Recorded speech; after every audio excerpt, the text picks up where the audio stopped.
Okay, so that was all about Nazism and the rise of Adolf Hitler in Germany. So now the chapter is complete. So let's take up some of the questions. So the first question is, describe the problems faced by the Weimar Republic, the initial government. Okay, so I think you can mention about the Great Depression over here. Then next you can mention so Great Depression because there was unemployment, then there was fear of proletarianization. Then second of all you can mention that there was loss in savings, then hyperinflation. So all this you can mention. So hyperinflation, then loss in savings, then there was fall in the German mark, like fall of the German mark, and also the industrial production decreased.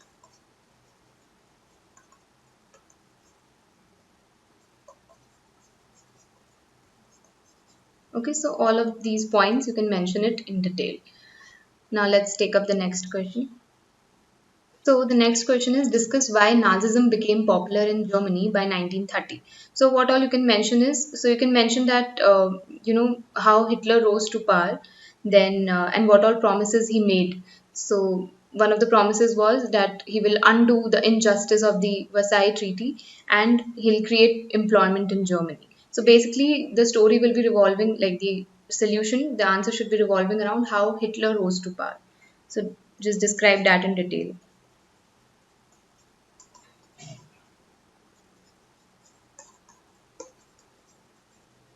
Okay.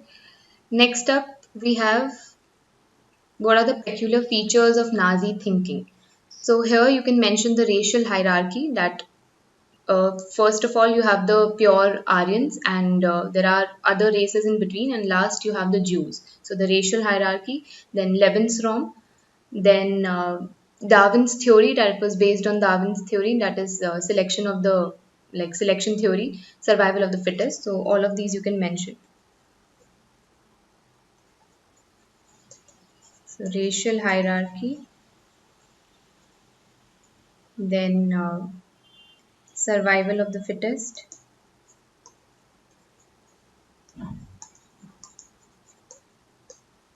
Lebensraum, then new territories. He wanted to gain new territories for power. So all of this you can mention. So these are the peculiar features of Nazi thinking and its ideology and all. Okay, so propaganda wise, then the ghettos point also concentration camps were there. This all you can mention. Next up, we have explain why Nazi propaganda was effective in creating a hatred for Jews. So in this, you can mention about the propaganda films. So the infamous film, The Eternal Jew, you can mention.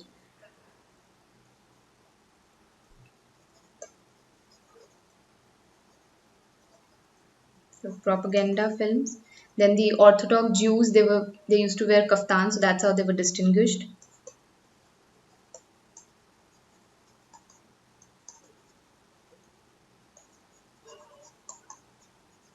Okay. Then children were taught to hate Jews in the schools.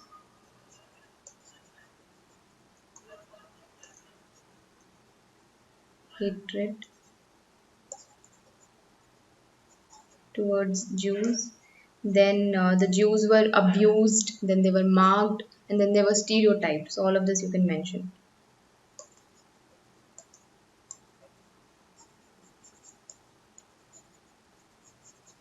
Okay, so these are the points which you can mention it in detail.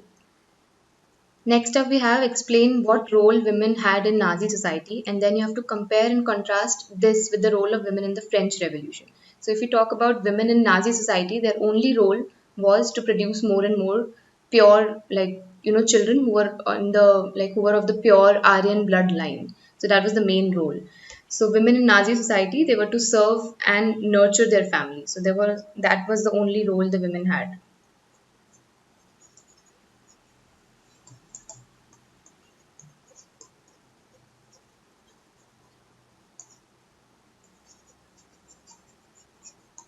Produce children of their pure bloodline.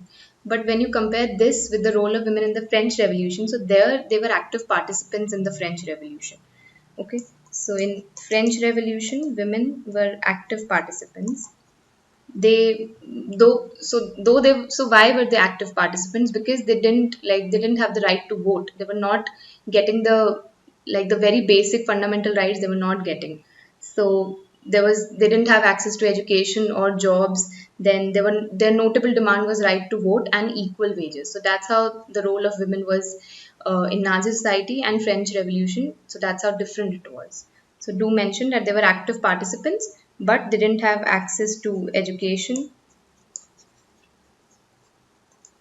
then jobs, then didn't have equal wages. So they were fighting for it. So they were active participants. Okay. Next up is, in what ways did the Nazi state seek to establish total control over its people? So how did it actually, had a total control over its people? So you can mention the Nuremberg laws of citizenship, which was under it was classified under three stages: exclusion, then it was ghettoization, and then finally annihilation. So that you can mention.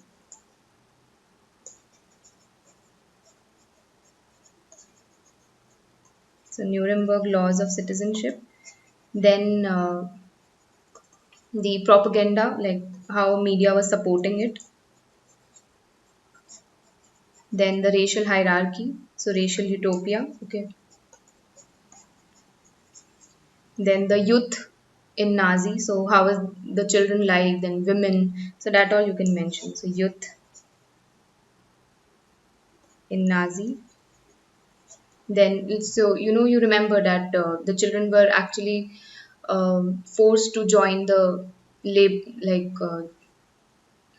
labor force, I mean the social league and all, at 18 years of age. So that was really important. They were forced to join the military at 18 years of age. So that also you can mention. Okay, so that was all about the questions. So these were your homework questions, and you can elaborate it and write some more points. Now, just a quick revision. So, this is an events timeline. First of all, it started 1914, First World War begins. So, it was from 1914 to 1918. Then, November 9, 1918. So, the dates are not that important, but the year you should remember. So, 1918 was proclamation of the Weimar Republic, and when the First World War ended, so Germany lost. So, that was the time when there was proclamation of the Weimar Republic. Then, 1919, it was Treaty of Versailles.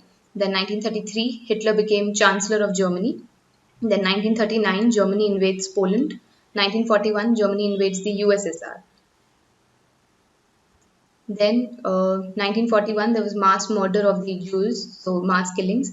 Then 1941, US joins the Second World War. So actually, Second World War started in 1939 till it was till 1945, but US joined it in 1941. Then 1945, Soviet troops liberate Auschwitz, which was the killing center, and 1945 finally Allied victory in Europe. Okay, so the Allies were winning, so Germany lost.